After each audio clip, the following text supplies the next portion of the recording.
The December wind carried dust and desperation through Sulphur Springs, Arizona territory, in the year 1886.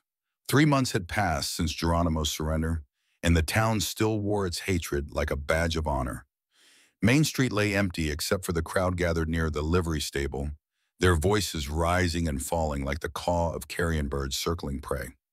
Inside a rusted iron cage, the kind once used to transport prisoners to territorial courts, sat a young Apache woman. Her name was Ayanna, though no one in the crowd cared to ask. 24 years of survival in a hostile land had carved her face into angles of defiance and dignity. Dark hair fell past her shoulders in tangles, matted with dust and the remnants of violence. The deerskin dress she wore, decorated with geometric patterns her grandmother had taught her to sew, hung torn at the shoulder. Blood crusted along her wrists where iron shackles bit into brown skin. But her eyes, those eyes held no surrender. They swept across the faces of her accusers with the same careful attention she gave to tracking deer through canyon country. She memorized them all. The shopkeeper with tobacco stains on his vest, the miner still wearing dust from the copper hills, the women clutching their shawls tight as if her mere presence might contaminate them. A man named Hendricks stood at the front of the mob. He owned the general store and half the buildings along Main Street. His face had gone red from shouting, spittle flying as he thrust one thick finger toward the cage. "That savage stole my best mare!" His voice cracked on the words. "A sorrel worth $200. String her up and be done with it." The crowd roared approval. Someone threw a rock that clanged against the iron bars. Ayanna did not flinch. Sheriff Lucas Brennan leaned against a hitching post 20 feet away, pretending to study the clouds gathering over the Dragoon Mountains. His badge caught the afternoon light, gleaming brighter than his conscience. At 45, he had perfected the art of selective blindness, of being present while remaining conveniently absent. From the crowd, a woman's voice rose, thin and uncertain. Clara Henderson, the banker's widow, stood on the boardwalk wringing her hands. "But Sheriff, there's no proof she actually took the horse. Perhaps if we just asked her to explain." Brennan's head snapped around. "Quiet, Clara. Law's the law. Horse theft's a hanging offense."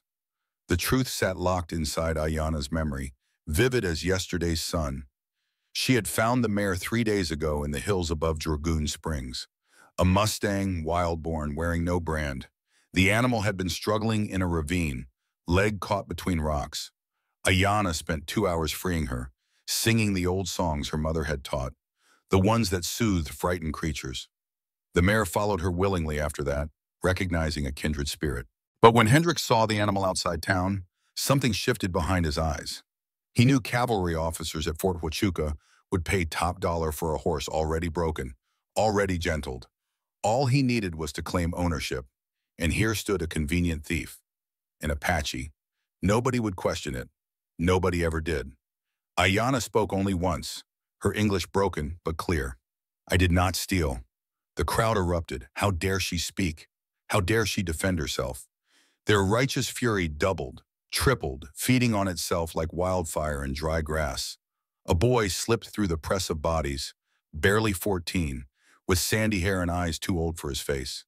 Tommy Reeves had been orphaned 2 years back when cholera swept through the mining camps. He survived by doing odd jobs, sleeping in barn lofts, staying invisible. But he had seen what really happened. He had watched from the ridge as Ayanna freed that mare, had seen the gentleness in her movements, the care she took. Tommy opened his mouth to speak, to tell them all they had it wrong. Sheriff Brennan's hand clamped down on his shoulder, fingers digging in hard enough to bruise. "Get out of here, boy. This ain't concern for children." Tommy stumbled backward, catching one last glimpse of Ayanna's face before the crowd swallowed his view. Her eyes met his for just a heartbeat. She knew. She knew he had seen, and she knew he could not help her. The sun slipped lower. Shadows stretched long across the dirt street. The crowd debated methods. Hanging seemed too merciful to some. Others suggested burning. A few proposed dragging her behind horses until nothing remained worth burying. They spoke of her death like men discussing crop prices, casual and certain. Then the sound came. Hoofbeats, single rider approaching from the west. The crowd's noise dimmed as curiosity turned their heads. A man on horseback emerged from the heat shimmer that danced above the desert floor. He sat tall in the saddle, back straight despite obvious exhaustion. His horse, a buckskin quarter horse with intelligent eyes, wore 3 days of hard travel in every dust-covered inch. Caleb Thornton had ridden from Fort Huachuca, 3 days of conducting business with the quartermaster there. Selling cattle to feed soldiers was honest work, and it kept his ranch afloat. The buckskin, Sterling by name, had earned his rest. So had Caleb. At 35, Caleb's face showed every year of a life lived outdoors and often alone. Brown hair touched with premature gray fell past his collar. A short beard framed a jaw set firm from years of swallowing grief. His eyes, blue as high country lakes, had seen too much death in the war and carried the weight of it still. The Colt 45 Peacemaker rode easy on his hip, positioned for a right-hand draw.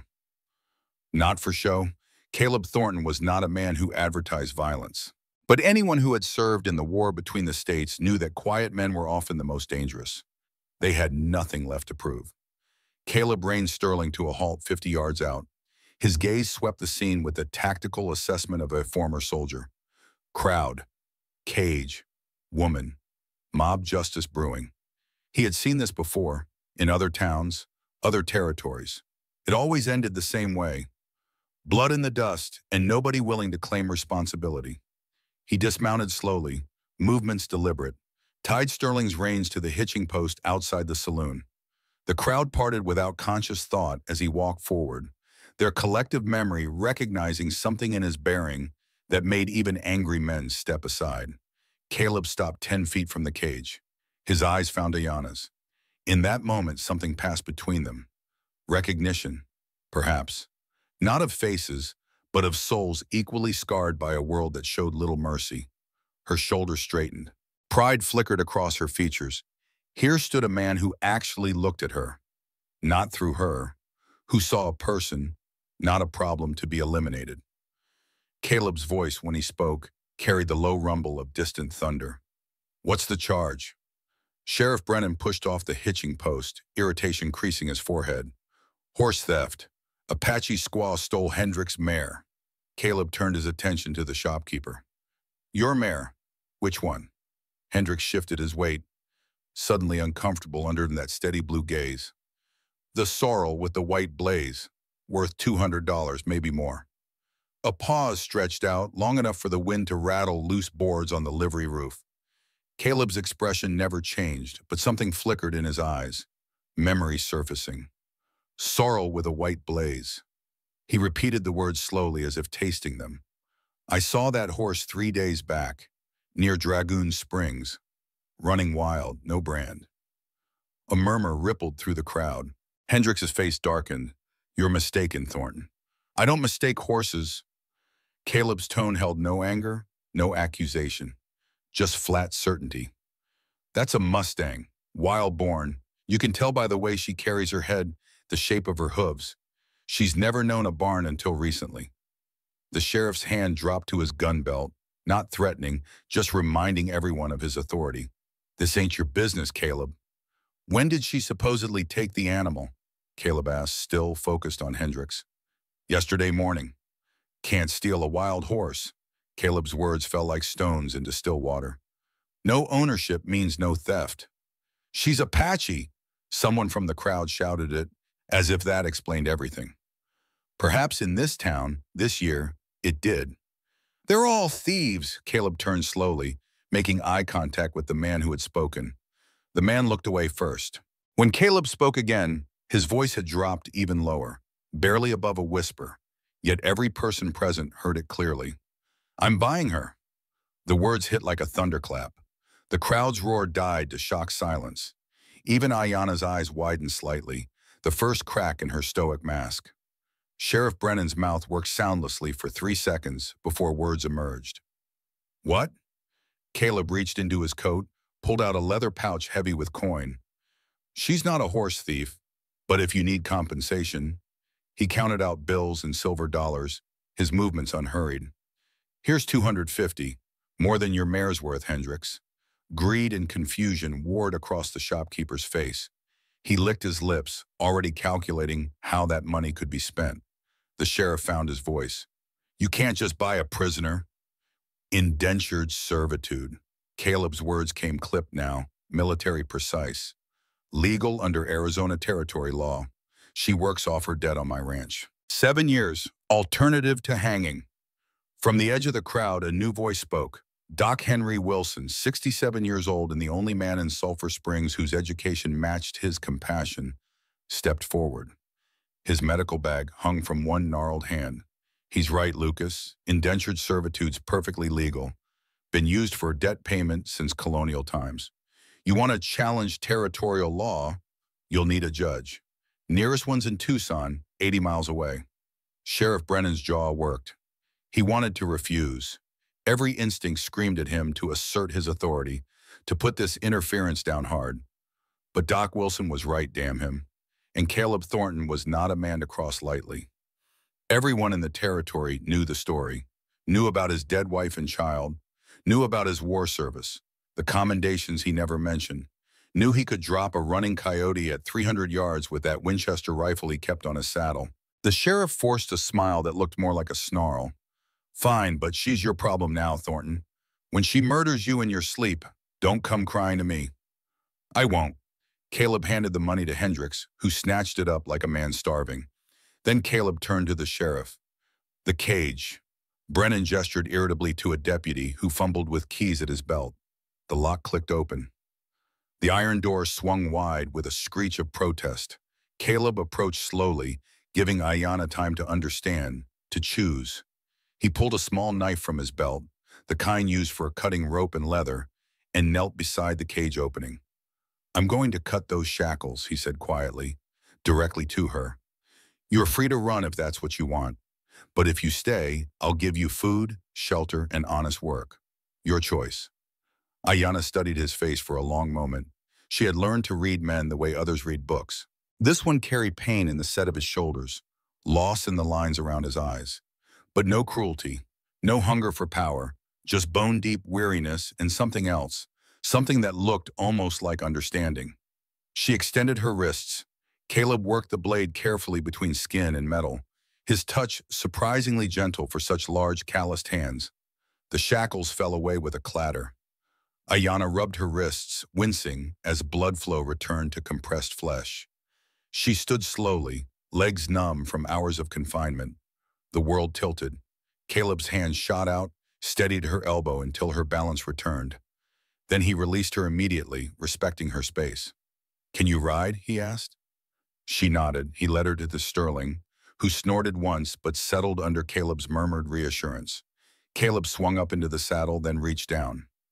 Ayanna hesitated only a heartbeat before accepting the offered hand. He pulled her up behind him with easy strength.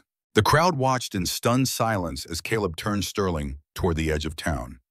Ayanna sat rigid behind him, her hands gripping the cantle of the saddle, refusing to touch him more than necessary. Every muscle in her body screamed readiness to jump, to run, to fight if this turned into another trap. But Caleb simply guided Sterling into an easy walk. No hurry, no force, just steady progress away from the mom and their murderous intentions. As they passed the alley beside the general store, a small figure darted out. Tommy Reeves, breathing hard from running, fell into step beside the horse. Mr. Thornton, the boy's voice cracked with urgency. I wanted to help, but the sheriff, he wouldn't let me speak. And I saw what really happened. I saw her rescue that horse from the rocks, and easy, son. Caleb reined Sterling to a halt. He looked down at the boy with something approaching kindness. You did right staying out of it. Sometimes the best help is knowing when not to get yourself killed. Tommy's shoulders slumped. I should have been braver. You're alive. That's brave enough for today. Caleb glanced back toward town, where the crowd still lingered, disappointed of their entertainment. You heading home? Don't have a home, sir. Not proper, anyway. Something shifted in Caleb's expression. Ayanna, pressed close enough to feel it, recognized the look. She had worn it herself when she found her brother's blanket in the ruins of their burned village. The look of someone seeing ghosts in the present. Climb on, Caleb said. Tommy's eyes went wide. Sir? Ranch can always use another hand. You know horses? Some, sir. I'm good with chickens, too. And I can read and write. My ma taught me before she... The boy's voice trailed off. Then climb on. Tommy scrambled up behind Ayanna, who shifted forward to make room. The boy flashed her a shy smile, gap-toothed and genuine. She blinked, confused by such easy acceptance from a white child. In her experience, white children learned hatred from their parents as naturally as breathing. Sterling snorted his opinion of carrying 3 riders, but accepted his burden with good grace. Caleb urged him forward, and they left Sulphur Springs behind. The sun hung low over the western hills, painting the desert in shades of amber and rust. The land rolled away in all directions, sparse and unforgiving, beautiful in its harsh honesty. Saguaro cacti stood like silent sentinels, their arms raised in permanent surrender to the sky. They rode in silence for the first hour.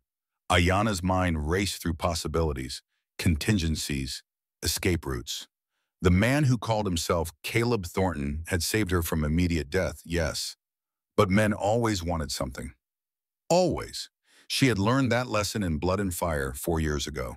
Her hand drifted to the turquoise and coral necklace at her throat, the only thing left from her old life. Her grandmother had made it, teaching Ayanna the prayers that went into each bead. The necklace had survived the attack that killed her family, had survived 4 years of running.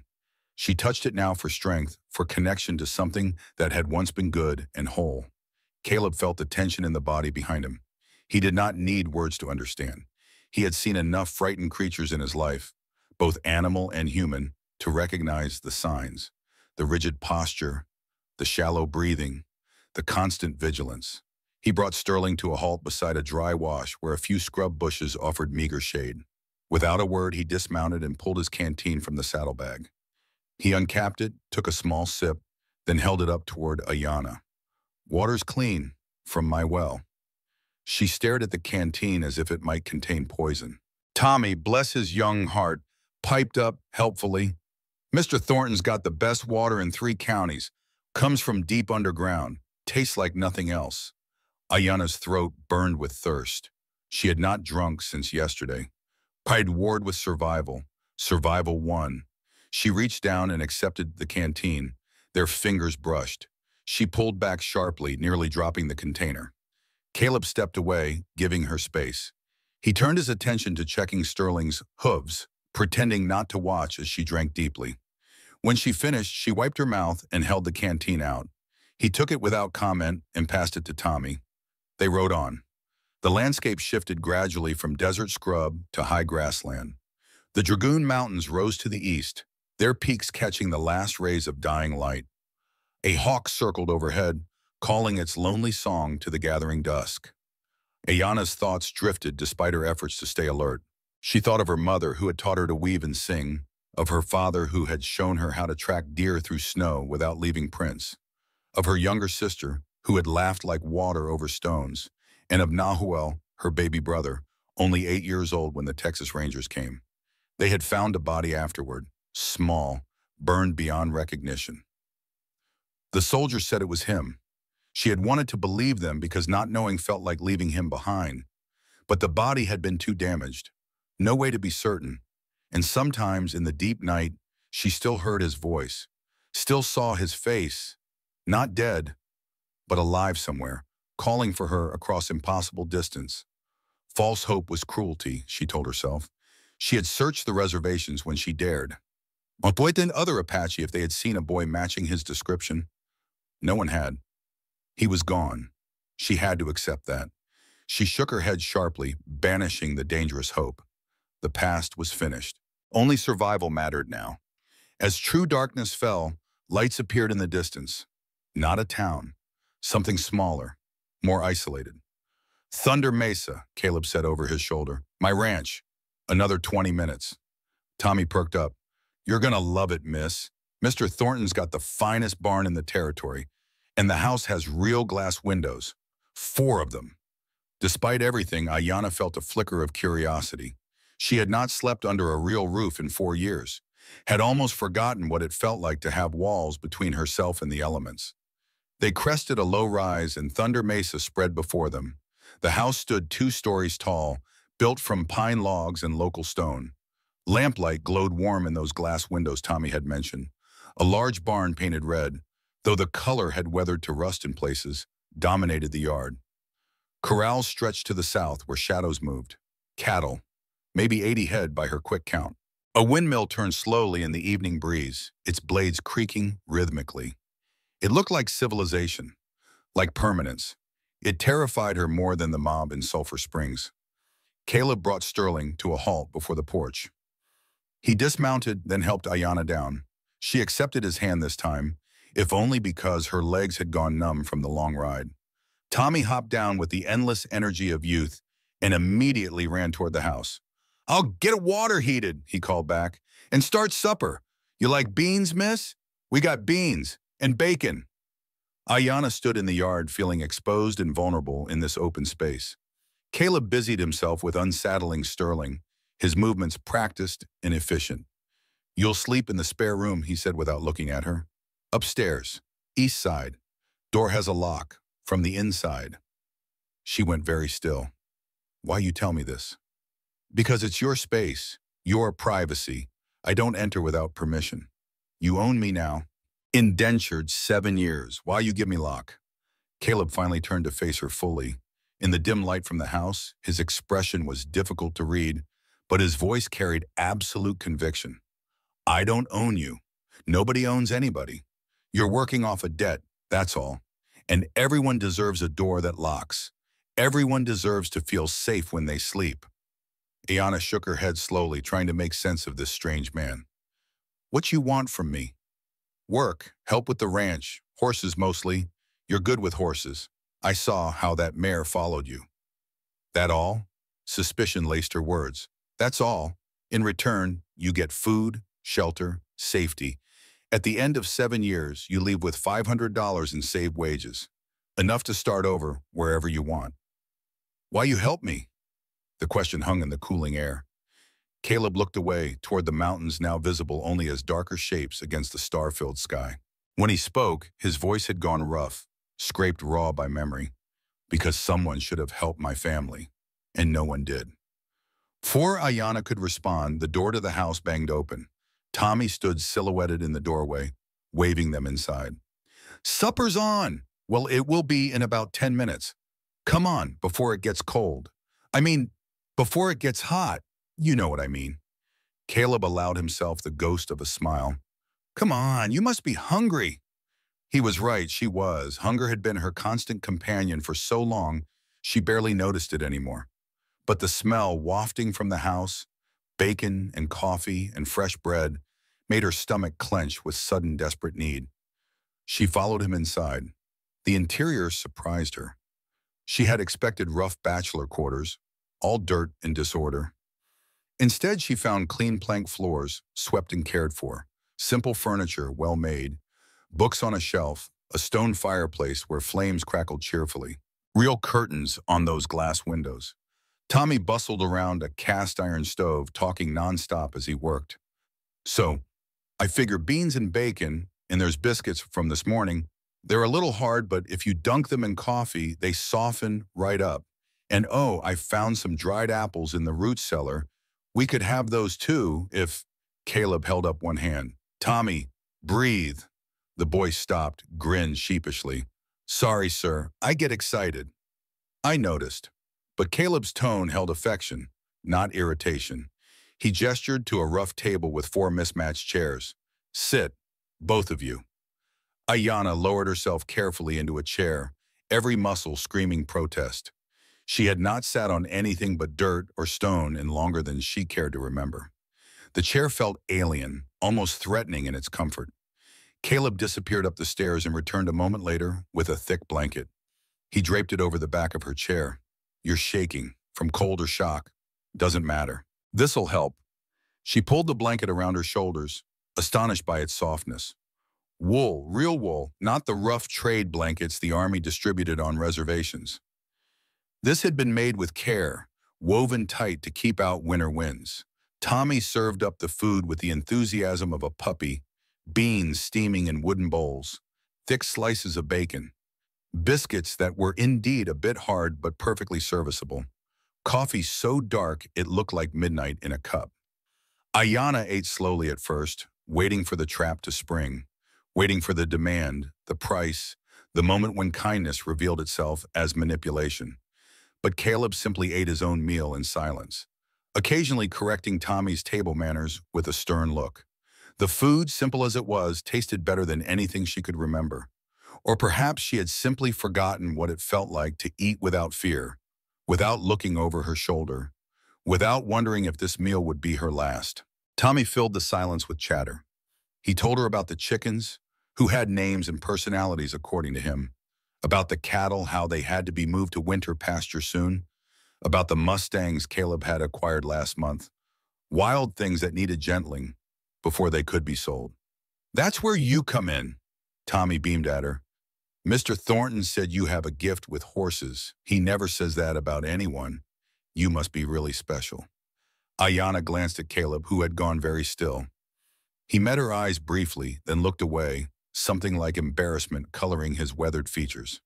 When the meal finished, Tommy leaped up to clear the dishes. "I'll handle cleanup. You should show her the room, Mr. Thornton. She looks dead on her feet." "No offense, miss." Caleb stood, gesturing toward the stairs. "This way." Ayanna followed him up the narrow staircase, her hand trailing along the smooth wood banister. At the top, a short hallway led to 3 doors. Caleb opened the one on the right. The room beyond was small but clean. A narrow bed with a real mattress. A simple dresser. That east-facing window, curtained now against the night. A kerosene lamp already lit, casting warm shadows.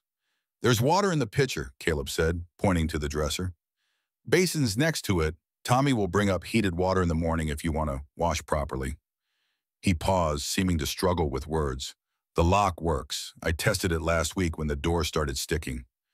Should be smooth now." He turned to leave, then stopped in the doorway. Without looking back, he spoke quietly. "I lost my wife and daughter 4 years ago. Diphtheria. I was away, hunting. By the time I got home," his shoulders rose and fell with a deep breath. "The doctor wouldn't come. Said we owed him money from before. Said he couldn't help without payment up front. They died while I begged." Ayanna's throat tightened. She understood the shape of that pain. The helplessness, the rage at a world that put profit above life. "That's why I couldn't leave you in that paramours," Caleb continued. "Because I know what it's like when nobody helps, when everyone looks away."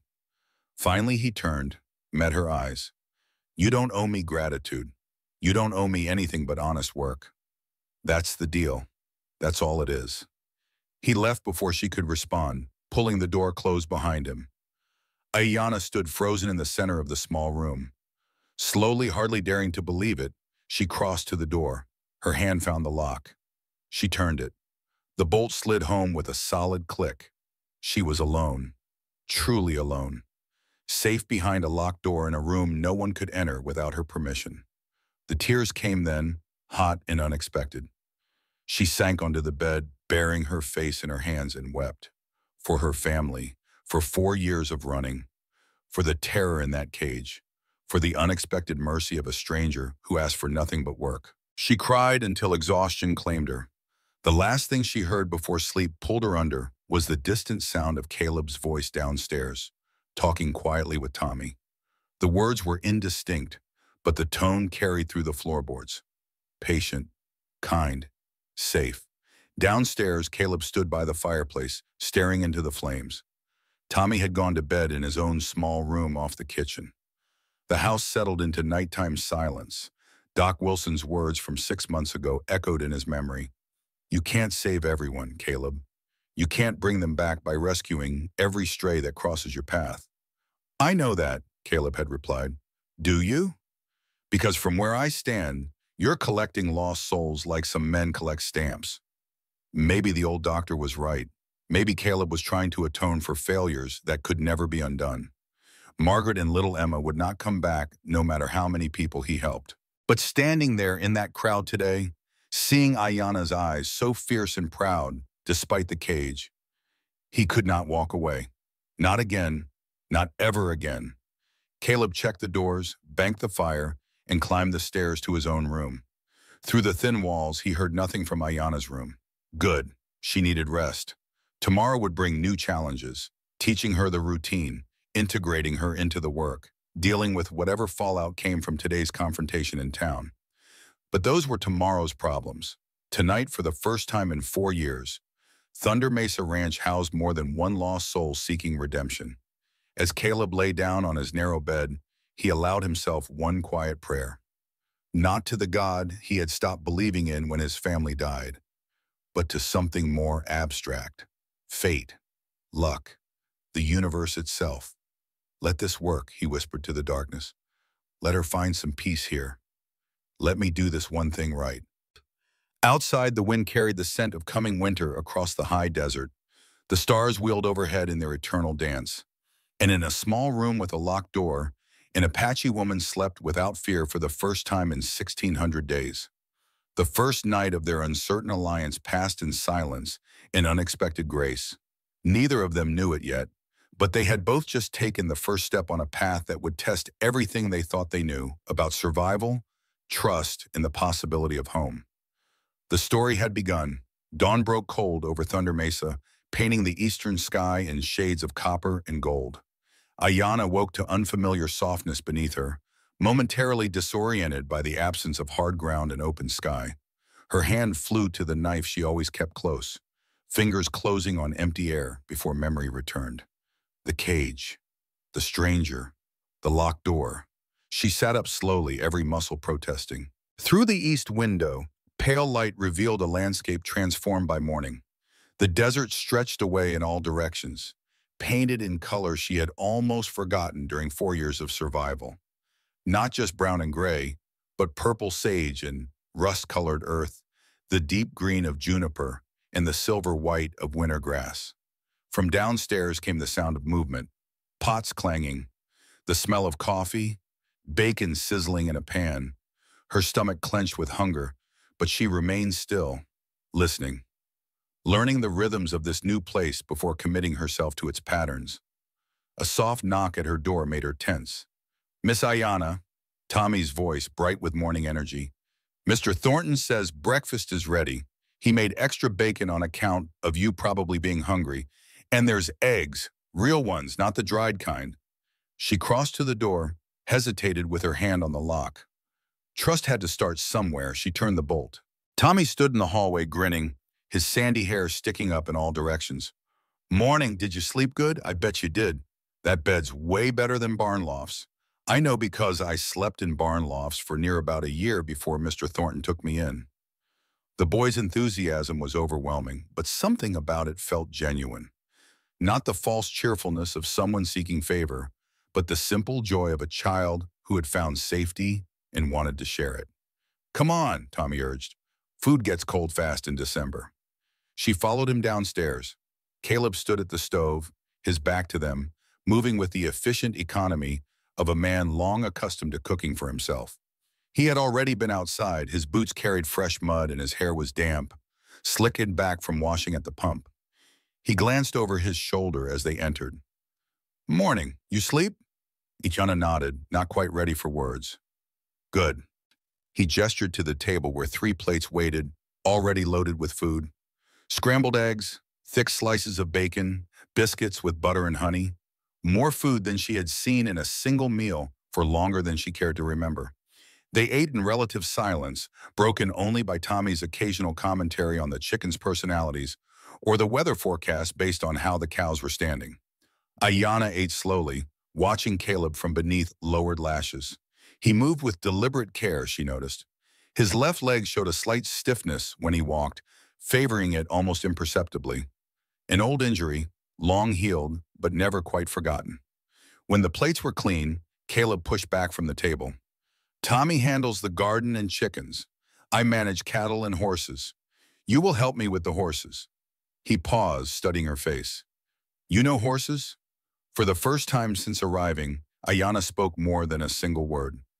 Apache born on horses. We learn to ride before we walk. Good. Something that might have been approval flickered across his weathered features. We have 3 wild Mustangs that need breaking. Most folks use force, ropes and whips and fear. I prefer patience. You? Ayanna's eyes lit with the first real emotion he had seen from her. Apache way is become friend first. Horse must choose you. then we will work well together. An hour later, they stood at the corral fence, steam rising from coffee cups in the cold morning air. Inside the enclosure, 3 Mustangs moved with nervous energy. A black stallion, magnificent and wild-eyed. A bay mare with a white star on her forehead. A pinto with markings like scattered paint. "The stallion's the challenge," Caleb said. "I have been working with him for 3 days. He tolerates me. Barely." Ayanna set down her cup and climbed the fence rail with fluid grace. Before Caleb could speak, before he could warn her or question her methods, she dropped into the corral. The Mustangs scattered to the far side, snorting alarm, all except the black stallion. He stood his ground, ears pinned back, muscles bunched for fight or flight. Ayanna did not approach him directly. Instead, she moved to the center of the corral and sat down in the dirt, cross-legged, perfectly still. She began to sing. The song rose soft and rhythmic, words in a language Caleb did not understand but recognized as Apache. The melody carried the cadence of running water, of wind through canyon walls, of all the wild and beautiful things that existed before men tried to tame them. Tommy climbed up beside Caleb, whispering, "What's she doing?" "Teaching us," Caleb murmured back. "Watch." The black stallion's ears swiveled forward, his head lowered a fraction. Minutes passed. 5, 10. The song continued, never faltering, weaving a spell of sound and patience. Slowly, impossibly, the stallion took a step toward her, then another. The bay mare followed his lead, curiosity overcoming fear. By the time 30 minutes had passed, all 3 horses stood within 10 feet of Ayanna.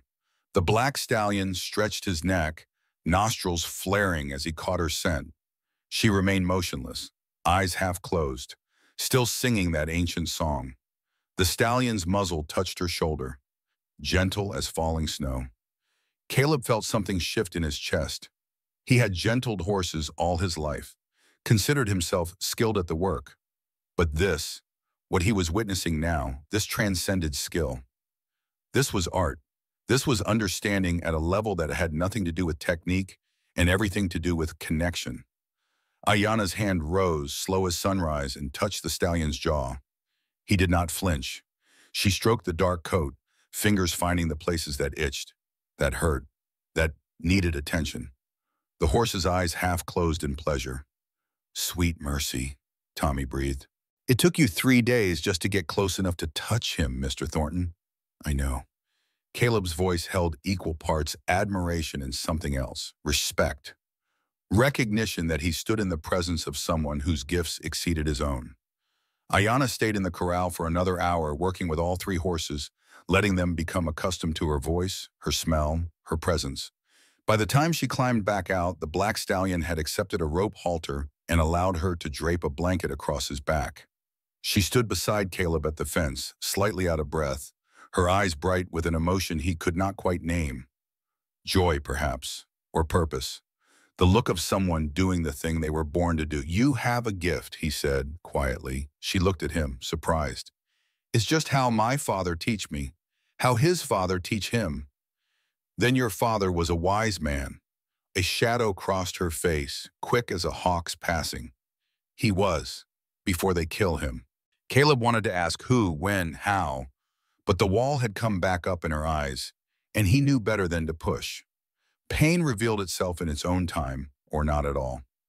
He understood that truth intimately. They worked together through the morning, Ayanna with the horses, Caleb repairing fence posts nearby, close enough to help if needed, but far enough to give her space. Tommy flitted between them like a hummingbird, carrying water, fetching tools, maintaining a constant stream of cheerful commentary. By noon, the black stallion wore a saddle. By mid-afternoon, Caleb sat astride him while Ayanna held the lead rope, her calm presence keeping the animal steady. The stallion danced and snorted, but did not buck, did not fight, accepting the weight on his back as part of this new reality. When Caleb dismounted, his leg gave slightly. He caught himself on the fence rail, jaw tight against whatever pain the movement caused. Ayanna noticed. She saw everything he was learning. Those dark eyes missed nothing. "Old wound?" she asked. "Shiloh, 1862, mini A-ball through the thigh. Doctor said I would never walk right again." He was mostly correct. But you ride? Riding's different. Easier on the leg than walking sometimes. She nodded, filing away this information. Vulnerability recognized but not exploited. Another piece of this strange man's puzzle. That night, they ate stew Tommy had spent the afternoon preparing. The boy had a knack for cooking, making even simple ingredients taste special. As they cleaned up afterward, Tommy chattered about his plans for the garden come spring. I was thinking we could plant more beans, and maybe some squash. Do you like squash, Miss Ayana? I can make it real good with butter and a sound cut through his words. Hoofbeats, single rider, approaching fast. Caleb was on his feet before the echo faded, his hand dropping instinctively to where his gun would be if he wore it inside.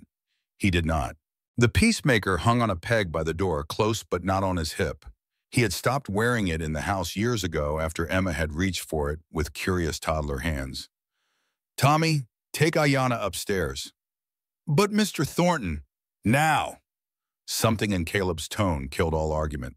Tommy grabbed Ayana's hand and pulled her toward the stairs. She went, but her eyes stayed locked on the door, on Caleb's tense shoulders, reading the danger in his sudden stillness. Caleb took down the peacemaker and checked the cylinder. 6 rounds. He hoped he would not need even one. He stepped onto the porch as the rider came into view. Deputy Jack Mercer, young, nervous, his hand trembling slightly as he reined his horse to a halt. Not a man comfortable with whatever duty brought him here. Mr. Thornton, Jack's voice cracked slightly. He cleared his throat, tried again. I have papers for you. What kind of papers? Court summons. Jack pulled an envelope from his saddlebag. And an arrest warrant. The words fell like stones into still water. Caleb's expression never changed, but something went very quiet behind his eyes. The stillness of a man who had faced cannon fire and lived. For what crime? Summons is about land ownership. Someone named Elijah Moss claims he owned Thunder Mesa before you. Says your deed is invalid. Jack swallowed hard. The warrant, that is for illegal detention of an Apache woman. Law says all Apache got to be on reservation. Your indentured contract, it was not registered proper with the territorial office. From the upstairs window, Ayana heard every word. Her hands clenched the curtain, knuckles white. This was her fault. She had brought this trouble to the man who saved her.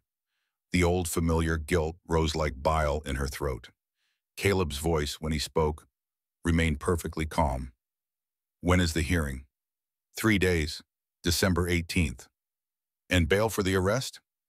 Jack looked miserable. $500. A fortune. More than Caleb had after spending $250 to buy Ayana's freedom.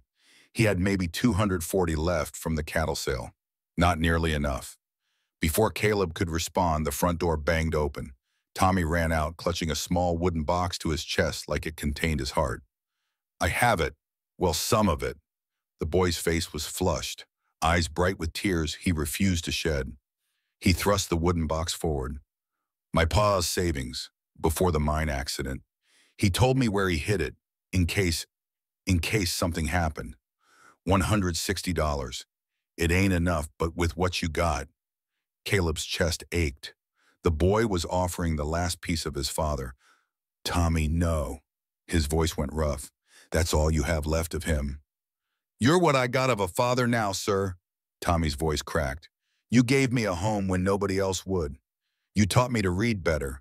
You showed me how to shoe a horse. You made me feel like I mattered. Family takes care of family. The deputy looked away, uncomfortable with the raw emotion. Caleb stared at the box, seconds stretching like hours. Then very gently he took it. I will pay you back, every cent, with interest. Don't want interest, just want you to stay free. They counted out the money, $240 from Caleb's remaining funds, $160 from Tommy, $400 total. Caleb's stomach dropped. We are still short $100. Doc Wilson, who had been standing quietly in the doorway, stepped forward. He pulled a worn leather wallet from his coat pocket. I have the rest. He counted out bills. $100. Consider it an investment in justice. Jack took the money, all $500, and handed over the receipt. Jack took the money with obvious reluctance, handing over a receipt in return. Hearing is in 3 days. Do not leave the county, Mr. Thornton. I will be there. The deputy rode away, disappearing into the gathering darkness. Caleb stood on the porch, the receipt crumpling slowly in his clenched fist. Behind him, Ayanna appeared in the doorway. "This is because of me." He turned to face her. "No, this is because of greed. They want my land. The railroad wants to run track through here. You are just an excuse. I can leave, go to reservation, make the problem disappear. Is that what you want?" She met his eyes. Several heartbeats passed in silence. Then quietly, "No, neither do I." He looked past her to where Tommy stood in the doorway, trying to be brave. "We are going to fight this, all of us together." "How?" Ayanna asked. "They have law on their side." "Maybe, but law can be challenged. Truth can be proven." He walked past her into the house, moving toward the shelf where he kept his important papers. "First thing tomorrow, we ride to town. Talk to Doc Wilson. He knows the law better than anyone around here. If there is a way to prove that this Elijah Moss never existed, Doc will find it." That night, sleep came hard to all three of them. Ayanna lay in her locked room, staring at the ceiling, her mind racing through options. She could run, disappear into the desert. Her people had hidden from the army for years in terrain far harsher than this. But the thought of leaving, of abandoning Calab to face consequences meant for her, sat wrong in her chest.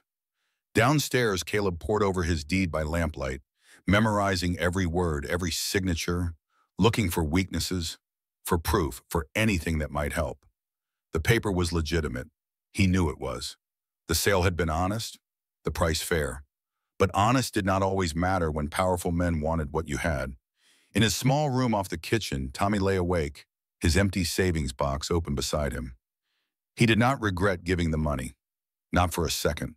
Mr. Thornton was the closest thing to a father he had known since his own pa died in a mining accident. Some things were worth more than money. Some things you fought for. The next morning broke gray and cold, heavy clouds pressing down like a lid on a pot.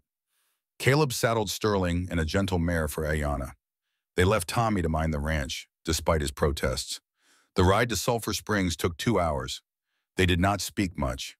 Words felt inadequate against the weight of what they faced.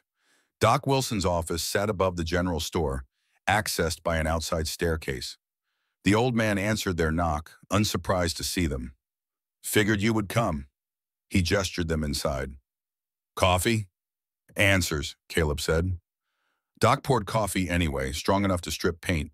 He settled into his chair with a sigh that spoke of joints gone stiff with age. "Let me see your deed." Caleb spread the document on Doc's cluttered desk. The old man produced spectacles, perching them on his nose as he studied the paper with professional attention. "Looks legitimate to me. Signed by the Territorial Land Office in Tucson, dated June 15th, 1878. Properly witnessed." He looked up. "But they are claiming someone named Elijah Moss owned it first?" "That is what the summons says." "Never heard of him." Doc stood, moved to a shelf crammed with ledgers and record books. "I keep copies of land transactions going back 20 years. Habit from when I served as deputy clerk." He pulled down a heavy volume, flipped through pages. "Here, 1876, every land sale recorded in this county that year." His finger traced down columns of names. "No Elijah Moss." "Forgery," Caleb said flatly. "Obviously, but proving it?" Doc removed his spectacles, rubbed his eyes. "That is the trick. You need the original land office records from Tucson. Need a handwriting expert to compare signatures. Need time to build a proper defense. We have 3 days." "I know." Doc looked genuinely pained. "Caleb, I will testify. So will Clara Henderson. She saw what really happened with the horse. But without hard evidence that the Moss deed is fake, we are going to lose." The words hung in the air like smoke. Ayanna had been standing quietly near the window, listening. Now she spoke. "Then we no fight in court. We fight different way." Both men turned to look at her. "Among my people," she continued, "when enemy attacks, we do not just defend. We strike back, find weakness, exploit it." "What weakness?" Caleb asked. "Sheriff is greedy. This railroad man is greedy. Greedy men make mistakes when they think they are winning." Doc leaned forward, interested. "What are you suggesting?" "I can go into town, watch, listen. I am very good at not being seen." "Too dangerous," Caleb said immediately. "If they catch you, They will not catch me. Her voice carried absolute certainty. I have been hunted by cavalry for 4 years. I know how to be invisible. Doc looked between them, then he spoke carefully. She is right about one thing. If the sheriff and this Virgil Stone are conspiring to steal your land, they will talk about it, plan it, might even be foolish enough to discuss it where someone could overhear. I do not like it, Caleb said. Do you have a better plan? Ayanna challenged. He did not. They all knew it. The plan took shape over the next hour. Ayanna would infiltrate Sulphur Springs that night, after dark. She would find a position where she could watch the sheriff's office without being seen. Listen for any conversation between Sheriff Brennan and Virgil Stone. Anything that might prove conspiracy, that might show corruption. It was desperate. It was dangerous. It was all they had.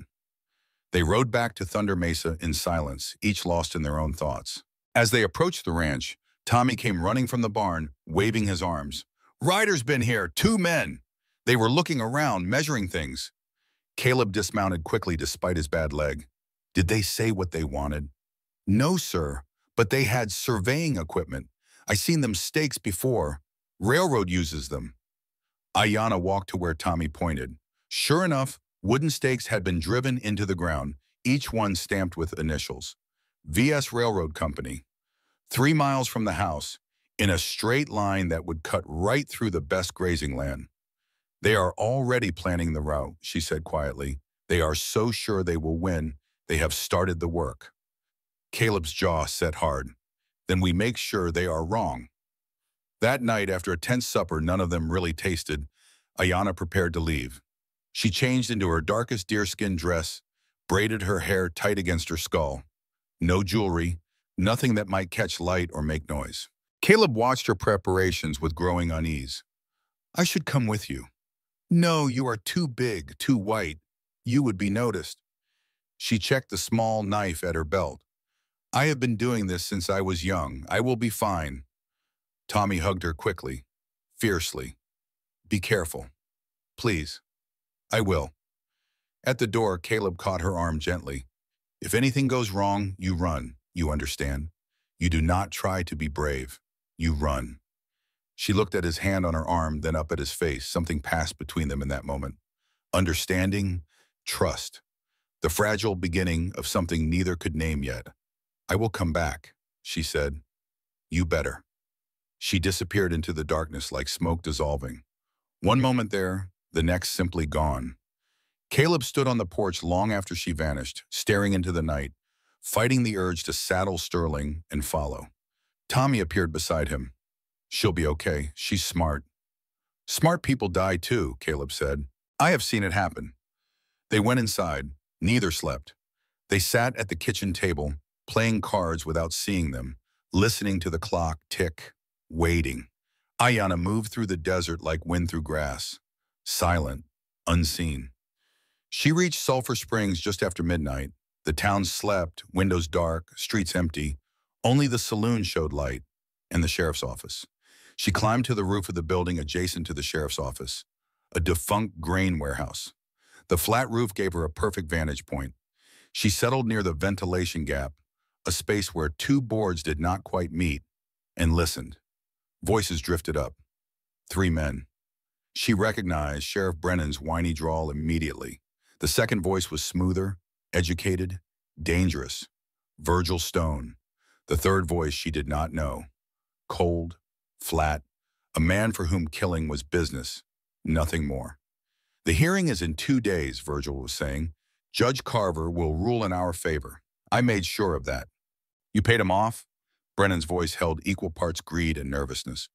Generously, the Moss deed will be declared legitimate. Thornton's claim will be voided. And if he appeals, the third voice spoke for the first time, he will not be alive to appeal. Ayanna's blood went cold. Now wait, Brennan protested weakly. I did not agree to murder. You took my money, Lucas. Virgil's voice hardened. $5,000. You are in this as deep as I am. Hunt here will handle the details. After the hearing. Make it look like an accident. A fall from a horse, perhaps. The man called Hunt spoke again. My fee is another $2,000. Done. Just make sure it cannot be traced back to us. Ayana had heard enough. She started to back away from the edge of the roof, moving slowly, carefully. Her foot found a loose board. It creaked, loud as a gunshot in the night silence. What was that? Inside, Brennan's voice spiked with alarm. On the roof! Hunt was already moving. Ayana ran. She leaped from the warehouse roof to the adjacent building, her feet barely touching the edge before launching again. Behind her, she heard the door crash open, boots pounding up the outside stairs. A gunshot cracked the night. The bullet missed her by inches, splintering wood beside her head. She did not slow. Another roof, another leap. Her lungs burned. Her heart hammered against her ribs. She hit the ground running, heading for the alleys she had scouted earlier. Behind her, hoofbeats. They had horses now. Hunt was mounted, cutting off her escape routes with the skill of a professional tracker. She dodged into the livery stable, scrambling up into the hayloft. Below, Hunt's horse stopped. She heard him dismount, heard the soft whisper of a rifle being drawn from its scabbard. He entered the stable, footsteps slow, deliberate. He knew she was here, knew she was trapped. Ayana pressed herself into the shadows of the hay, controlling her breathing, making herself small. Hunt's shadow fell across the floor below, massive and dark. His hand shot up, grabbed her ankle. She kicked, her moccasin connecting solidly with his jaw. He grunted, loosened his grip just enough. She twisted free, scrambled toward the loft window. Another gunshot, this one closer. The bullet grazed her left shoulder, white-hot agony that almost made her fall. Almost. She went through the window, dropped 10 feet to the ground outside, rolled to absorb the impact. Her shoulder screamed protest, but she ignored it. Her horse was tied outside town. If she could just reach it. She ran through darkness, blood soaking her dress, pain lancing through her with every movement. Behind her, Hunt emerged from the stable, raising his rifle for another shot. The bullet hissed past her ear. Then she was beyond the town limits, into the scrub, invisible in the dark. She found her horse, pulled herself into the saddle with her good arm, and kicked the animal into a gallop. Hunt fired twice more, but she was already out of range, swallowed by the night. She rode hard for Thunder Mesa, swaying in the saddle, consciousness flickering. Had to warn Caleb, had to tell him what she heard, had to. Dawn was breaking when Thunder Mesa came into view. Ayana slumped forward, barely holding on. The horse, sensing home, picked up its pace. Caleb was already in the yard, pacing, sick with worry. He had not slept, had not even tried. When he heard the hoofbeats, he spun around. His face went white as Ayana slid from the saddle, collapsing into his arms. Jesus. His hands found the wound, blood hot and slick. Tommy, get Doc Wilson. Ride like the devil himself is chasing you. Tommy was already running for the barn. Caleb carried Ayana inside, laid her on the kitchen table. He tore clean cloth into strips, pressing them against the wound. She gasped, eyes flying open. They planned to kill you, she managed. After court. Man named Hunt. Make it look like accident. Hush. Save your strength. No, you must know. She grabbed his shirt with her good hand, pulling him close. Sheriff took $5,000. Judges bought. They will rule against you no matter what. Caleb's face hardened into something that looked carved from stone. Then we changed the game. How? I do not know yet, but I will figure it out. He pressed another cloth to her wound. You stay alive. You hear me? You stay alive because I am not done learning from you yet. Her eyes started to close. Caleb? What? Thank you for giving me reason to fight. Then she was unconscious, her body going limp. Caleb held pressure on the wound, willing her to keep breathing, to keep fighting, to survive this mess he had dragged her into. When Tommy returned 2 hours later with Doc Wilson, the old man took one look at the wound and got to work. He dug out the bullet, clean through the shoulder muscle, missing bone by a miracle. He stitched her up with practiced efficiency while Caleb held her still, and Tommy looked away, unable to watch. She will live, Doc pronounced finally. She is strong, lost blood, but not too much. Give her a few days, she will be back to fighting form. Caleb sagged against the wall, the tension draining out of him all at once. Doc washed his hands, studying Caleb with knowing eyes. You have feelings for her. I have responsibility for her. That too, but also feelings. Caleb did not deny it, could not, truthfully. Something had shifted in him these past days. The loneliness that had wrapped around his heart since Margaret and Emia died, it had begun to crack. Not healed, not gone, but cracked enough to let light through. "Does not matter," he said finally, "if I am dead after the hearing. Then we make sure you are not dead." Doc gathered his instruments. "I will talk to Clara Henderson, see if she will testify, and I will send a telegram to Tucson, to the land office. Maybe we can get something, anything to help. 3 days is not enough time. Then we make it enough." After Doc left, Caleb carried Ayanna upstairs to her room, laying her gently on the bed. He pulled the blanket over her, his hand lingering a moment on her forehead. "No fever yet. That was good." Tommy appeared in the doorway. "What do we do now?" "We prepare for war," Caleb said quietly, "because that is what this has become." He stood there a moment longer, watching Ayanna breathe, then turned and headed downstairs.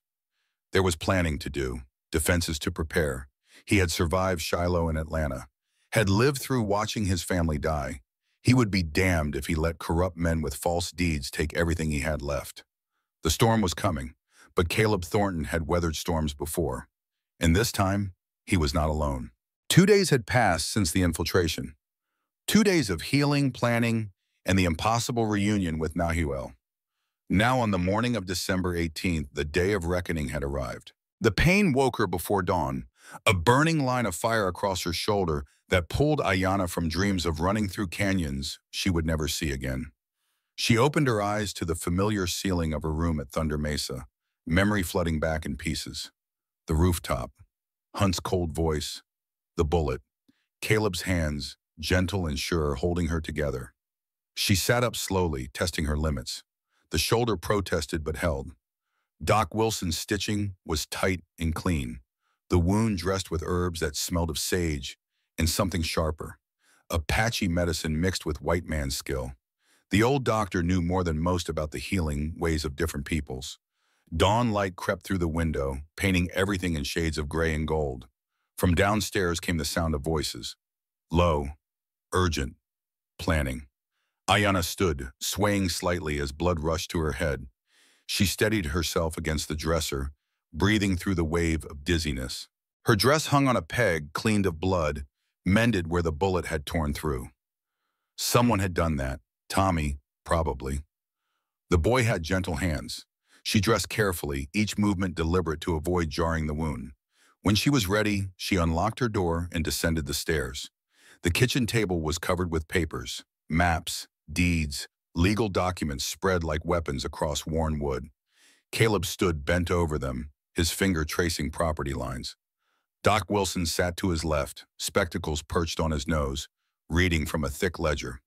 Tommy moved between the stove and table, keeping coffee cups full. All three looked up as she appeared in the doorway. "You should be resting," Caleb said, but there was relief in his voice at seeing her upright. "I rest when this is finished." She moved to the table, studying the maps with interest. "What have you found?" Doc pushed his ledger toward her.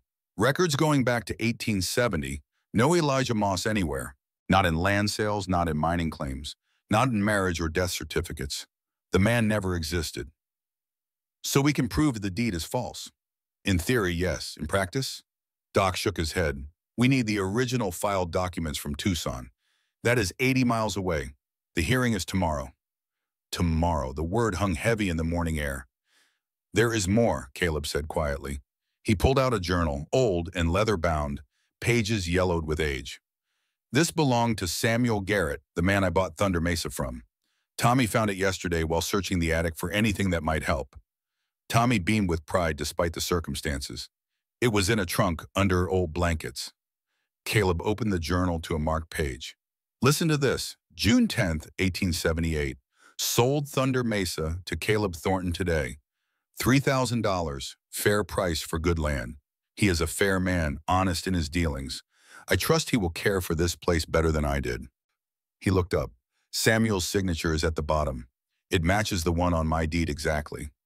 "That proves you bought it legitimately," Ayanna said. "It proves I bought it from Samuel. But they will argue Samuel did not own it in the first place, that Moss owned it first." Caleb's jaw tightened. "We are going in circles." A knock at the door broke the tension. All four of them went still. Caleb's hand dropped to where his gun would be, but he had left it upstairs, not wanting to wear it around Ayanna while she recovered. Tommy moved to the window, peered out. It is Deputy Mercer, alone. Caleb opened the door cautiously. Jack Mercer stood on the porch, his badge catching morning light, his face troubled. "Mr. Thornton, can I come in?" "Depends. You here to arrest someone else?" "No, sir. I am here because—" Jack glanced past Caleb, saw the others watching. "Because my conscience will not let me stay quiet anymore." Caleb stepped aside. Jack entered, removing his hat, twisting it in his hands. "I heard things," the young deputy said without preamble. "Night before last, I was doing rounds, passed by the sheriff's office. Window was open. I heard the sheriff talking with Virgil Stone and a man I did not recognize." Ayanna leaned forward. "Hunt McKenna." Jack's eyes widened. "You know him?" "I met him, briefly." She touched her wounded shoulder. Understanding dawned on Jack's face, followed by anger. "He shot you." "He tried. I am still here." Jack turned to Caleb. "They are planning to kill you after the hearing. Make it look like an accident. The sheriff took $5,000 from Virgil Stone to make this happen. The judge, Judge Carver, he has been paid off too. The whole thing is rigged." "We know," Doc Wilson said. "The question is, what can we do about it?" "I can testify," Jack said firmly. "In court, under oath. I will tell them what I heard." Caleb studied the young man. "That will cost you your job. Maybe more. Brennan will come after you." "Let him try." Jack's voice shook slightly, but his eyes held steady. "I became a deputy to uphold the law, not to help corrupt men steal from honest ones. My father did not raise me to look away from wrong just because it is convenient." "Your father raised you right," Doc said quietly. They spent the next hour going over Jack's testimony, making sure every detail was clear, every fact straight. Then Doc left to find Clara Henderson, to convince her to testify as well. Jack returned to town, playing his role as loyal deputy for one more day. Caleb walked out to the porch after they left, staring across his land. Ayanna followed, moving carefully. They stood quietly, watching the sun climb higher, burning off the morning chill. "Tomorrow we might lose everything," Caleb said. "Yes. Does not seem fair, does it? We did nothing wrong. We just tried to survive, to build something. Fair is a word white men use when want to pretend world makes sense." Ayanna's voice held old bitterness. "My people learned long ago that fair does not exist. Only strong and weak. Only those who take and those who lose." Caleb looked at her. "You do not really believe that." "Why not?" "Because you risked your life to help me. That is not the action of someone who believes only in strength. That is the action of someone who believes in loyalty, in honor, in doing what is right even when it costs you." She had no answer for that. He was right, damn him. Somewhere in the past days she had started to believe again, in kindness, in trust, in the possibility that not all white men were enemies. "If we lose tomorrow," she said slowly, "where will you go?" "I have not thought that far ahead." "You should. You and Tommy. You will need a plan." "What about you?" She touched the turquoise necklace at her throat. "I will disappear, go where they cannot find me. It is what I am good at." "Or," Caleb said quietly, "we could all stay together. Or Shimon, my could all take together. Find new land. Start over." "Why would you want that? I am the reason you are in this trouble." "No, greed is the reason I am in this trouble. You are the reason I remembered how to care about something other than grief." He turned to face her fully. "These past days, having you and Tommy here, working together, eating together, it reminded me what a family feels like. I did not realize how much I missed that until it came back." Ayanna's throat tightened. "I am not your family. I am Apache. You are white. The world will not accept it. The world can go to hell." Despite everything, she smiled, small but real. "You are a strange man, Caleb Thornton." "I have been told." The moment stretched, fragile as spun glass. Then Tommy's voice shattered it. "Someone's coming! From the east!" They turned. A lone rider approached, moving fast. Not the measured pace of a deputy with bad news, but the urgent speed of someone with purpose. As the rider drew closer, Ayana's breath caught. The figure was small, young, dark-skinned, riding bareback on a paint pony, hair flying behind like a war banner. "It cannot be," she whispered. But it was. She knew that silhouette the way she knew her own heartbeat. Knew the way the rider sat a horse, the particular tilt of the head. She had thought him dead for 4 years, had mourned him, had carved his memory into her soul like canyon walls holding ancient pictographs. The rider pulled up short in the yard, the paint pony dancing. The boy slid down, 12 years old, but carrying the weight of far more, all sharp angles and fierce eyes. "Ayana," he said in Apache, his voice breaking with emotion. "Nahuel." Her voice cracked on his name. Her baby brother. Alive. She stumbled down the porch steps, ignoring the pain in her shoulder, and caught him as he ran her. They held each other, both crying now. 4 years of grief and loss pouring out in gasping sobs. Caleb and Tommy watched from the porch, giving them space, giving them this moment of impossible reunion. Finally, Ayana pulled back, studying Nahuel's face. He had grown, changed. The soft roundness of childhood had been carved away by hardship, leaving lean muscle and haunted shadows. But his eyes, those eyes were the same, still held that spark of defiance, of refusal to be broken. "How?" she managed in English for the other's benefit. "I thought you were dead." "I almost was," Nahuel replied in halting English, his accent thick. "The Rangers, they burn our village. I run, hide in the rocks. They think I am dead. I let them think it." "Where have you been?" "San Carlos Reservation. They catch me 3 moons after the attack. Put me there, I hate it. So I run away. Many times. They catch me, put me back. I run again." Pride flickered across his young face. "Last time they do not catch me. I search for you. Ask everyone. Finally, a woman in Dragoon Springs, she tell me she hear of Apache woman with cowboy near Thunder Mesa. I come." Guyana pulled him close again, unable to believe he was real. "Solid here." Caleb descended the steps slowly. "He is welcome here, for as long as you both need."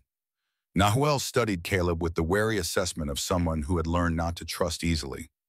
"You are the cowboy who saved my sister?" "I tried to help. She saved herself, mostly." "Good." Nahuel nodded approval. "Ayana is strong, like our mother." They went inside. Tommy, barely older than Nahuel himself, immediately adopted the role of host, offering food and water. The two boys eyed each other with mutual curiosity, sizing each other up the way young males do everywhere, across all cultures. "You hungry?" Tommy asked. "Always," Nahuel replied. "I can make you eggs and bacon." "You like bacon?" "Course you do. Everybody likes bacon." While Tommy cooked, Nahuel told his story in more detail. The years on the reservation, the cruelty, the hunger, the disease, how he had finally escaped 3 months ago, how he had survived by stealing, hiding, moving constantly, how the search for his sister had become the only thing that mattered. "I did not know if you were alive," he said to Ayana, "but I had to look, had to try." "I'm glad you did not give up," she said softly. That afternoon, they explained the situation to Nahuel, the hearing tomorrow, the conspiracy, the very real possibility that they would lose everything. Nahuel listened with the intense focus of someone far older than his years. When they finished, he spoke with surprising wisdom. "Among our people, when we face an enemy too strong to fight directly, we do not meet them head on. We use their strength against them, make them overconfident. Let them think they have won, then strike where they are weakest. We do not have time for elaborate strategy," Caleb said. "The hearing is tomorrow morning. Then we make them reveal themselves tomorrow, in court, in front of everyone." "How?" Doc Wilson had returned while they were talking, Clara Henderson in tow. The widow looked nervous but determined. Nahuel smiled, and it was not a child's smile. "Greedy men cannot help but brag. You make them feel safe. Make them think they have already won. Then you push them until they say the truth out loud." Caleb and Doc exchanged glances. The boy had a point. They spent the rest of the day preparing. Clara practiced her testimony with Doc. Jack Mercer returned after dark with news that the sheriff and Virgil Stone were indeed celebrating, already drunk on anticipated victory. Ayanna rested, saving her strength. Nawel and Tommy became fast friends, bonding over shared stories of survival and loss. That night, Caleb could not sleep. He stood on the porch, watching stars wheel overhead, thinking about tomorrow. About what he stood to lose, about what he had already gained. Liana found him there, wrapped in a blanket against the cold. "You should rest," she said. "So should you. My shoulder will not let me sleep." They stood side by side, comfortable in shared silence. Finally, Caleb spoke. "If this goes badly tomorrow, I want you to take Tommy and Nahuel and run. Get as far from here as you can. And you? I will deal with whatever comes." "That is a stupid plan." Despite everything, he smiled. "You have a better one?" "Yes, we all survive. We all stay together. We become the family you spoke of." "That would be nice," he admitted, "but it might not be possible." "Then we make it possible." She turned to face him, her dark eyes catching starlight. "You saved my life. You gave my brother safety. You showed me that not all white men are monsters. I will not abandon you to face this alone." Ayanna. "Yeah, no, listen. 4 years I have been running. 4 years alone. I am tired of running. I am tired of being alone. You said we fight this together. I'm holding you to that." He wanted to argue, wanted to protect her from what might come. But looking into her eyes, seeing the fierce determination there, he knew arguing would be useless. "Together then," he said. "Together." She held out her hand. He took it. Her skin was warm, calloused from work, strong. They stood like that for a long moment, hands clasped, an unspoken promise passing between them. Morning came too fast. They dressed for court in the best clothes they had. Caleb in his old army dress uniform, carefully preserved despite years in a trunk. Ayanna in a dress Clara Henderson had brought, simple blue cotton that fit reasonably well. Tommy wore a shirt Caleb had given him, slightly too large but clean. Nahuel refused to change from his deerskin clothes, and no one pressed him. The ride to Sulphur Springs took 2 hours. None of them spoke much. There was nothing left to say. Everything would be decided in the next few hours. The courthouse was really just a large room above the land office, used for official business when needed. By the time they arrived, it was already packed. News had spread. Everyone wanted to see the Apache woman and the cowboy who defended her face judgment. Judge Carver sat behind a makeshift bench, a heavy man with jowls that shook when he talked. His eyes held the dull gleam of someone who had sold his integrity so many times he no longer remembered what it felt like to have principles. Sheriff Brennan stood to one side, trying to look official. Virgil Stone sat in the front row, perfectly groomed, radiating smug confidence. Through the window, barely visible on the ridge outside town, a lone rider sat motionless on his horse. Hunt McKenna, close enough to watch, far enough to run. Caleb's group took seats on the left side. Doc Wilson sat with them, as did Jack Mercer, still in his deputy uniform. Clara Henderson fidgeted in her seat, clearly terrified but present nonetheless. Judge Carver banged his gavel. "Court is now in session. We are here to address 2 matters. First, the land ownership dispute regarding the property known as Thunder Mesa. Second, charges of illegal detention of an Apache woman." "Your Honor," Virgil Stone's lawyer stood, a thin man with the predatory look of a vulture. "If it pleases the court, I would like to present evidence regarding the land dispute first." "Proceed." The lawyer presented the forged Elijah Moss deed with theatrical flair. "This document, dated March 3, 1876, clearly shows that my client's associate, Mr. Elijah Moss, purchased Thunder Mesa from the Territorial Land Office. Mr. Thornton's deed, dated 1878, is therefore invalid as the land was already owned." Caleb's hands clenched into fists under the table. Doc Wilson stood. "Your Honor, I have records showing no Elijah Moss ever lived in this county. The deed is a forgery." "Do you have proof of forgery?" Judge Carver asked, his tone making it clear he did not care about the answer. "I have absence of proof, no birth records, no marriage records, no—" "Absence of evidence is not evidence of absence." The judge's smile was oily. "The deed appears legitimate to me." Caleb felt the trap closing. They were going to lose. The whole thing was rigged, just as Ayanna had warned. Then Jack Mercer stood. "Your Honor, I have testimony to give." "Deputy Mercer, this is not the time." "It is exactly the time." Jack's voice shook but held firm. "2 nights ago, I overheard Sheriff Brennan, Virgil Stone, and a man named Hunt McKenna discussing this case.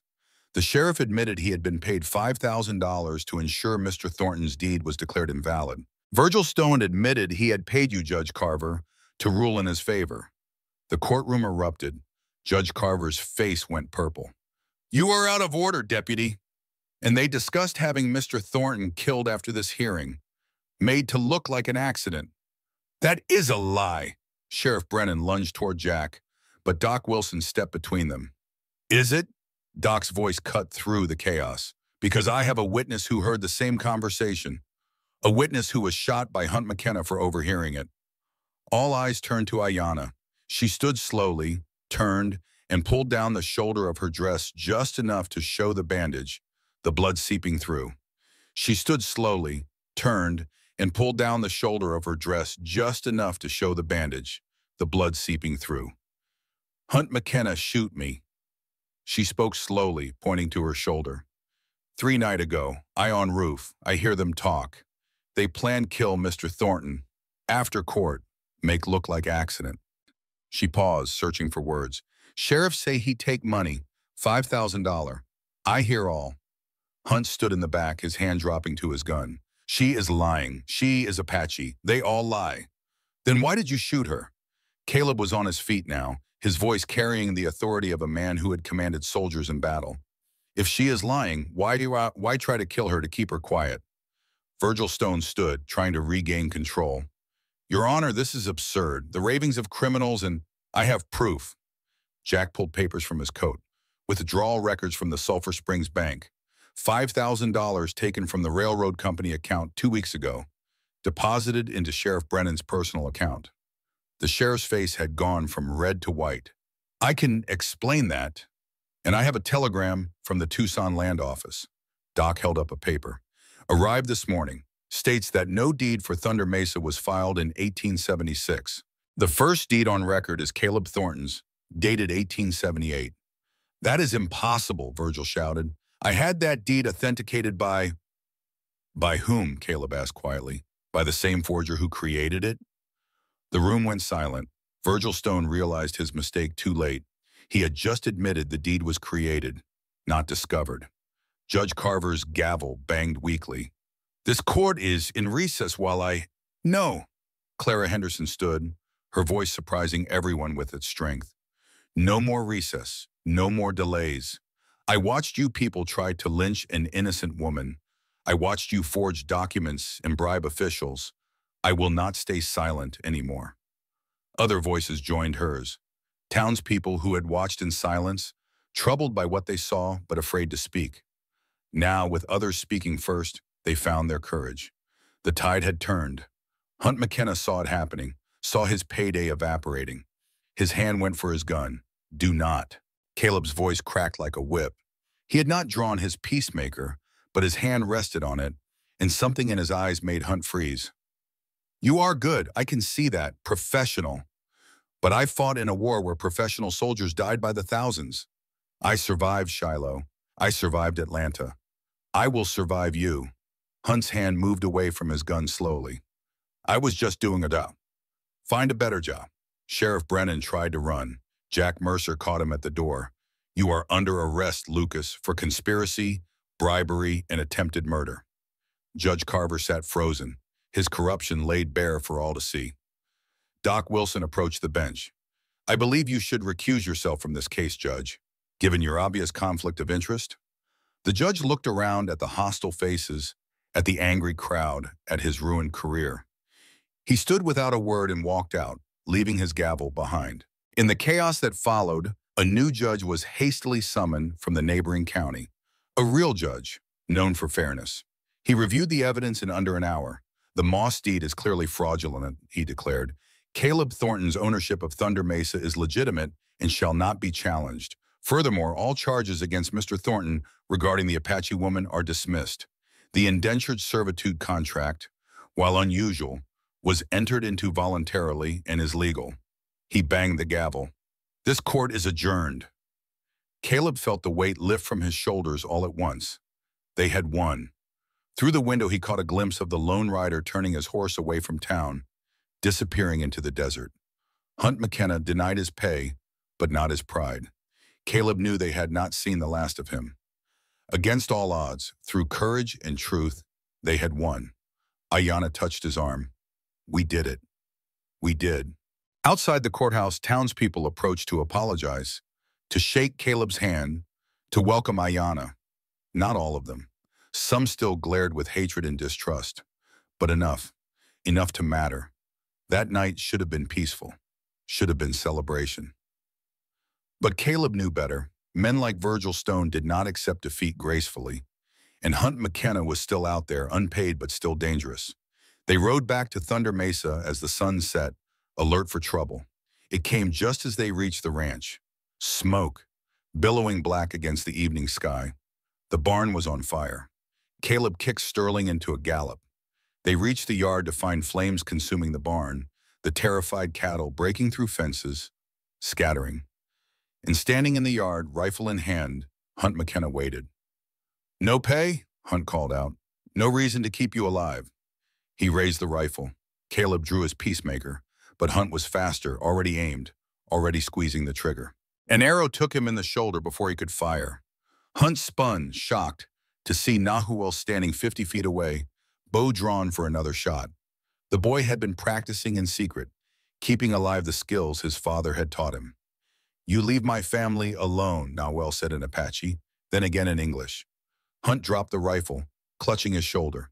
But he was not finished. He pulled a knife with his good hand, charging toward the boy.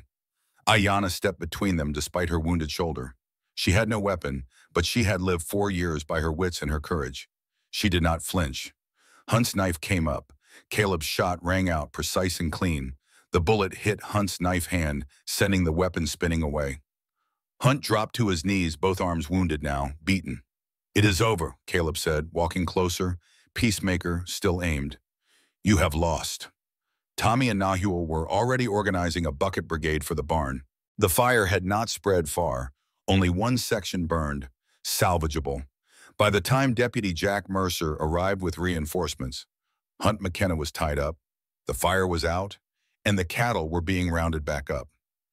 You folks cannot stay out of trouble, can you? Jack said, but he was smiling. Trouble seems to find us, Caleb replied. Hunt was taken away to stand trial for attempted murder, arson, and a dozen other charges. Virgil Stone and Sheriff Brennan faced federal conspiracy charges. Judge Carver resigned in disgrace. The story spread across the territory. The cowboy who stood up to corruption, the Apache woman who risked everything for justice, the 2 boys who helped save the day. It became legend, embellished with each retelling. But that night, after everyone had left, after the last embers of the barn fire had been stamped out, the 4 of them sat on the porch in exhausted silence. What happens now? Tommy asked. We rebuild, Caleb said. We fix the barn. We repair the fences. We live. Together? Ayanna asked quietly. If you want. She looked at Nahuel, who nodded eagerly. Looked at Tommy, who grinned hopefully. Looked at Caleb, whose blue eyes held a question and an offer and a promise all at once. Together, she said. 3 months passed. Spring came to Thunder Mesa with wildflowers and new grass. The barn stood rebuilt, bigger than before, painted bright red. The cattle herd had grown to 100 head. The horses, including the black stallion Ayanna had named Midnight, ran strong and healthy. Nahuel and Tommy had become inseparable, teaching each other their different skills. Tommy learned to track and hunt. Nahuel learned to read and write English. They were brothers in all but blood. The legal matters were resolved. Caleb's ownership of Thunder Mesa was confirmed permanently. Ayanna's indentured contract was officially voided, declared invalid due to being created under duress. She was free to leave, free to go anywhere. She chose to stay. On a warm April morning, Doc Wilson rode out to Thunder Mesa. He found them all working together. Caleb and Tommy repairing the windmill, Ayanna and Nahuel training a new Mustang, a family in all but name. Got something for you, Doc said, pulling a paper from his bag. Caleb took it, read it, his eyes widening. This is a marriage license. Blank. Thought you might want it. No pressure, mine. But if you and Ayana were thinking about making things official, I can perform the ceremony. I am licensed by the territory. Caleb looked toward where Ayana worked with the Mustang, her movements graceful and sure, her laughter at something Nahuel said carrying across the yard. I should ask her first, he said, probably wise. That evening after supper, Caleb asked Ayana to walk with him. They climbed to the top of the mesa that gave the ranch its name, looking out over the land that rolled away to distant mountains. I have something to ask you, Caleb said. I know, I heard Doc Wilson this morning. You did? I have very good ears. She smiled. You are not subtle, Caleb Thornton. Never claimed to be. He took her hand. These past months, having you here, working beside you, watching you with Nahuel and Tommy, it made me realize something. I do not want this to end. I do not want you to ever feel like you have to leave. I do not want to leave. Then stay, not as hired help, not as someone paying a debt. Stay as my wife, as my partner, as the person I want to build a life with. Ayana took her time before answering. When she spoke, her voice was soft but steady. My people have a saying, home is not where you are born. Home is where you choose to stay. I choose this. I choose you. I choose us. Is that a yes? That is a yes. 3 weeks later, on a spring morning when wildflowers painted the mesa in colors Ayana had thought she would never see again, they gathered under open sky. Doc Wilson stood before them, his weathered face soft with emotion. Clara Henderson wept openly, dabbing at her eyes with a lace handkerchief. Jack Mercer, wearing his new sheriff's badge with pride, stood straight as a soldier. Tommy and Nahuel flanked the couple, scrubbed clean and grinning so wide their faces hurt. The ceremony took place on Thunder Mesa itself. The land spread below them in all directions. Caleb had asked Ayana where she wanted to marry, expecting her to choose the house or the barn. She had pointed to the mesa top without hesitation. Where earth meets sky, where my people marry, where promises are witnessed by something bigger than men. She wore her grandmother's turquoise necklace over a simple white dress Clara had sewn, each stitch a prayer for happiness. Her hair fell loose in the Apache tradition, adorned with small white flowers Nahuel had gathered at dawn. She had never looked more beautiful. She had never looked more herself. Caleb wore his best suit, the one from his first wedding. He had hesitated, unsure if it honored Margaret's memory or betrayed it. But Tommy had found him standing in front of the mirror, paralyzed by doubt. She'd want you happy, sir, the boy had said quietly.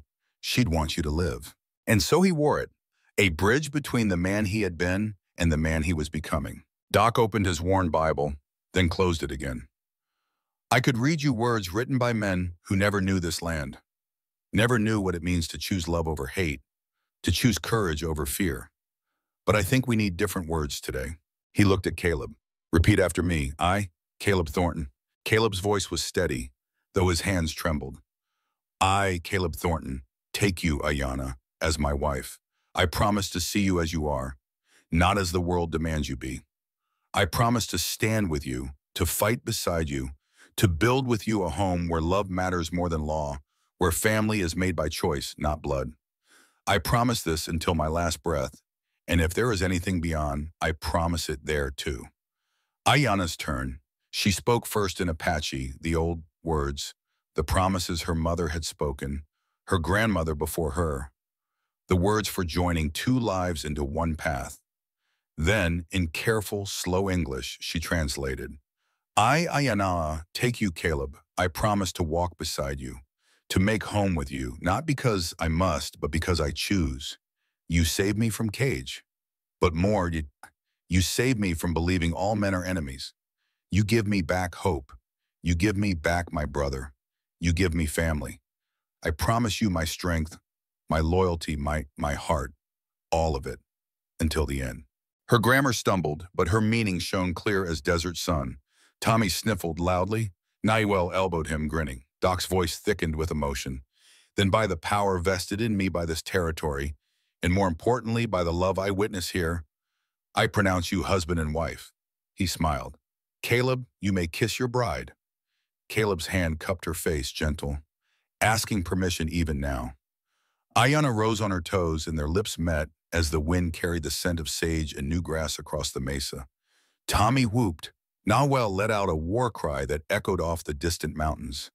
Even Clara laughed through her tears.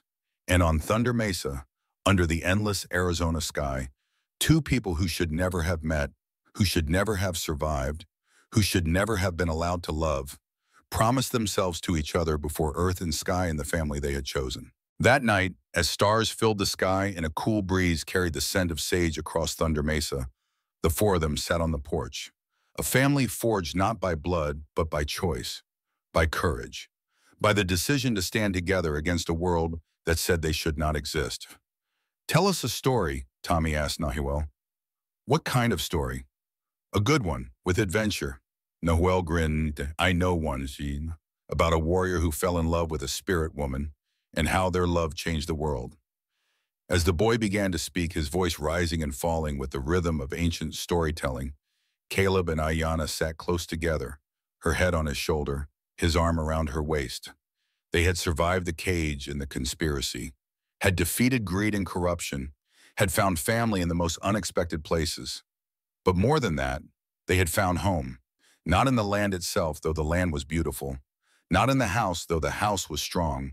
They had found home in each other, in the quiet moments and the loud ones, in the work shared and the meals eaten together, in the knowledge that whatever came next, they would face it as one.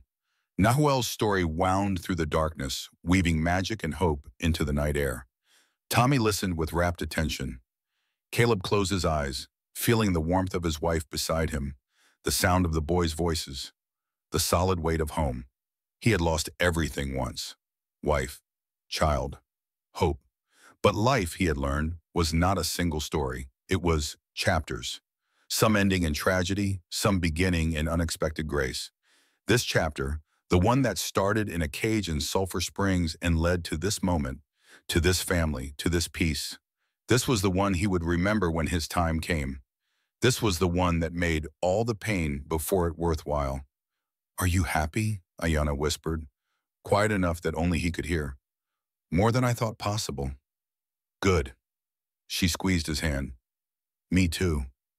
The story continued. The stars wheeled overhead. The desert breathed around them, ancient and patient and eternal. And on Thunder Mesa, in a home built from loss and courage and unexpected love, four souls who had been broken found wholeness together. The last promise had been kept, not the promise of the indentured contract, long since voided and forgotten, but the deeper promise, the one Caleb had made to himself when he cut Ayanna free from that cage: to do better, to be better, to save someone when it mattered. He had saved her. She had saved him. They had saved each other.